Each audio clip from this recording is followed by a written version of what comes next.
How to set up TP-Link TL-WN823N, the Wi-Fi adapter.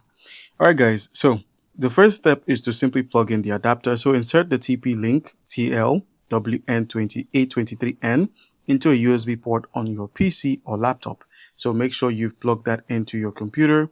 Once you have, go ahead and install drivers on said computer. So your computer may install the drivers automatically. If not, download it from the TP-Link website. So, or you could use an included CD if your TP-Link comes with that. Now, if it doesn't, just go ahead and download it from the website. The next thing you need to do is just simply connect your TP-Link and your computer to the same Wi-Fi. So open up your computer, search for Wi-Fi, turn on the wireless connection, and then simply connect to the TP-Link and just enter the password that is provided.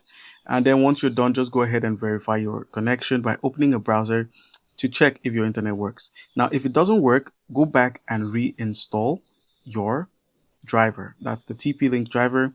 And then you could also try using another USB port. If that still doesn't work, just restart your computer. Now, if everything fails, then contact the TP-Link support. All right.